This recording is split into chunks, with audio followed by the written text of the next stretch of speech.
Our president is the first to remind you and I that radical Islamic fundamentalists have hijacked a peaceful religion. Our president is the first to say that our conflict is not with the Muslim faith, but with those who have chosen to use the Islamic religion as a scapegoat and as a justification for intolerance and terror. Well, I have news for you, sir. There exist today in this country Christian religious fundamentalists who have also hijacked a peaceful religion. There exists today in our own backyard radical Christian zealots whom have hijacked a religion to serve their own purpose. You know, many evangelical Christians don't like to believe in evolution, but the reality is they can't stop it. In fact, evolution is within their own walls. Everything evolves, even ignorance evolves. Religious fundamentalists once believed the earth to be the center of the universe. Why? Because the Bible told them so. People were killed for thinking differently. Galileo and his telescope, forget it, they didn't need proof. Millions and millions of Native American people tortured and killed during the Spanish Inquisition, unless and until they claimed Christianity. Why? Because the Bible said they were mere savages.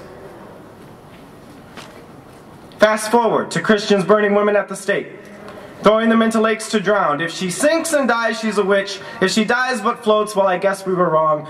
But hey, the Bible told me so. Fundamentalists have used biblical verse to justify keeping women out of our voting booths. Women's subservience to men, slavery, justified by biblical verse. Heaven forbid a black man try to marry a white woman in the 40s and 50s while the Bible states very clearly that that shouldn't be done. Ignorance evolves. 1,000 years ago, they threw virgins into volcanoes to appease the sun gods. Presently, hate mongers such as Pat Robertson and Jerry Falwell continue to blame everything from AIDS to hurricanes on the gay community, saying that we've angered God and that God is exacting some type of punishment upon us. And so now Christian fundamentalists tell you that same-sex marriage is a sin. Why? Because the Bible tells them so. Who do you suppose was the biggest financial backer supporting Proposal 2 to amend the state constitution to ban gay marriage? Far and away, the greatest financial supporter was the Catholic Church. Now, I know a little something about Catholicism. I was an altar boy my entire youth. I was baptized, took my first communion, confirmation. I spent hundreds and hundreds of hours in catechism in the church. I come from a very strong Mexican-American Catholic family.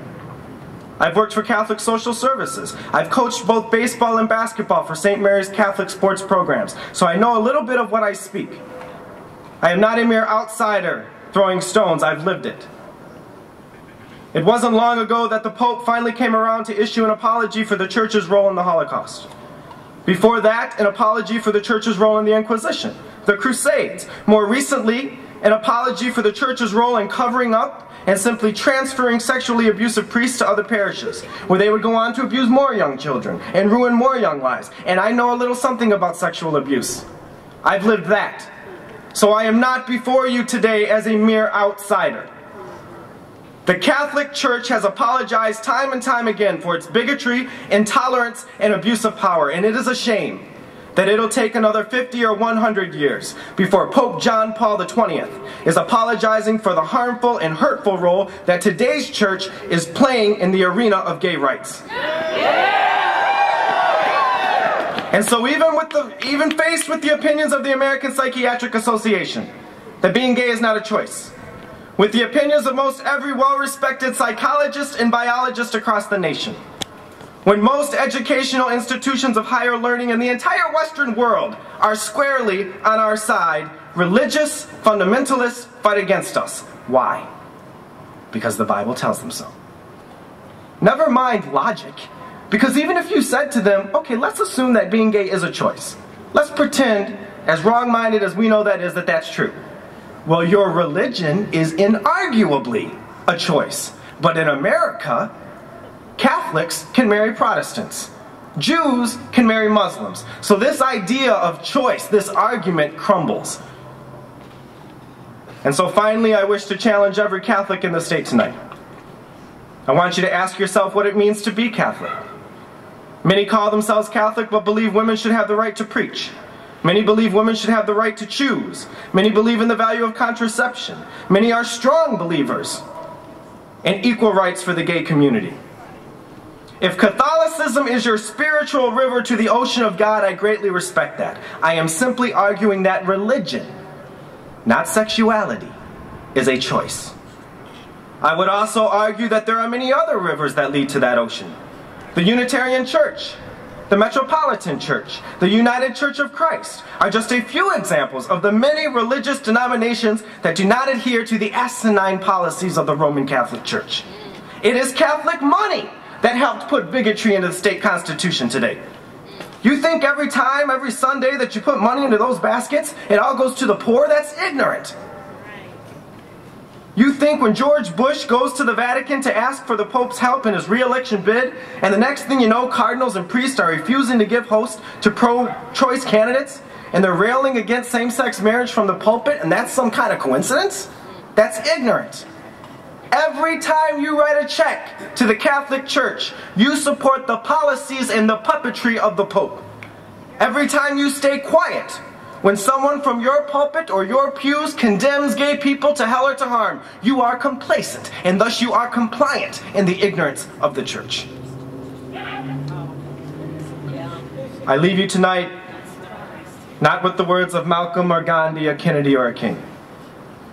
I leave you with one simple message. We lost this battle today. We lost it in no small part because of the ignorance and influence of the Christian fundamentalists.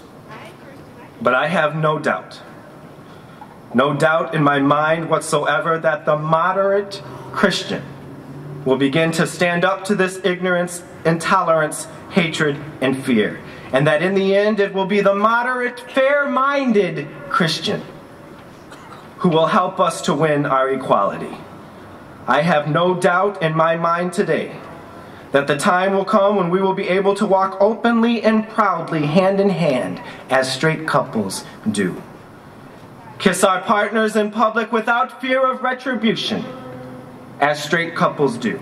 And yes, marry the loves of our lives as straight couples do. Perhaps not everyone here will see that day, but I believe in all of my being that that day will dawn.